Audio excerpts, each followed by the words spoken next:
Hello friends, అందరికీ నమస్కారం. ఈ తెలుగు లైఫ్ స్టోరీ వింటున్న ప్రతి ఒక్కరికి థ్యాంక్ యూ సో మచ్. అలాగే విశ్వానికి కృతజ్ఞతలు.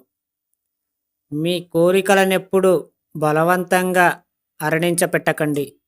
వాటిని స్వేచ్ఛగా సంపాదతో కలిసి నిస్సందేహంగా ప్రకటించండి. అప్పుడే అది నిజమవుతుంది.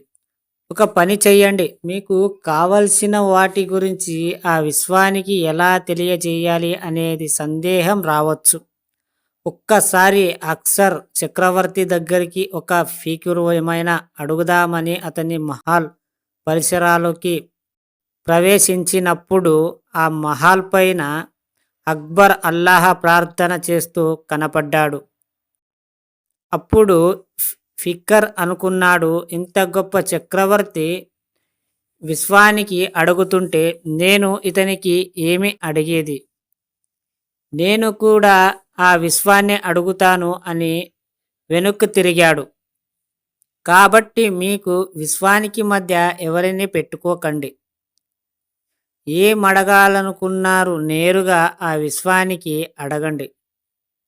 మీ ప్రతి కోరికను తీరుస్తుంది. మీకు ఏం కావాలి, ఎంత కావాలి, దేని గురించి కావాలి, ఇలా స్పష్టంగా చెప్పినప్పుడే అదే వింటుంది.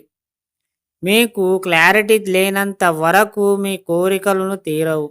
ఇంత డబ్బు సంపాద కావాలన్నప్పుడు దేని గురించి అనేది చెప్పగలగాలి. ఏదో అడిగితే ఇచ్చేస్తుందనుకుంటే మీ పొరపాటే. విశ్వానికి సంబంధించిన నియమాలు అర్థం చేసుకోవటం చాలా కష్టం. మీకు మీరుగా కోరుకునేవి మీకు జరుగుతాయి. అది మంచి లేదా చెడు కావచ్చు. అన్నిటికీ మనమే కారణం. అడిగే ముందు పదాల పొందిక చాలా జాగ్రత్తగా ఉండాలి. సుమ, ప్రతిరోజు చెప్పండి, I love you universe, all my needs completed, thank you universe. ఇలా మీరు ఏదైనా కోరిక కావాలి అన్నప్పుడు, నెరవేరాలి అన్నప్పుడు మీరు స్పష్టంగా దానికి వివరాలు చెప్పాలి. మీకు దేని గురించి కావాలి, ఎందుకు కావాలి అనేది క్లారిటీ మాత్రం ఉండాలి. అప్పుడే అది ఇస్తుంది. మీరు ఏది పడితే అది ఆలోచించకుండా మీ గోల్స్ మీద ఫోకస్ పెట్టండి. ఆ విశ్వాన్ని అడగండి. ఎవరికి అడగకుండా మీరు పదే పదే విశ్వాన్ని అడిగితే అది మీకు ఖచ్చితంగా ఏర్పాటు చేస్తుంది. అర్థమైందా ఫ్రెండ్స్? స్టోరీ విన్న ప్రతి ఒక్కరికి థ్యాంక్ యూ సో మచ్.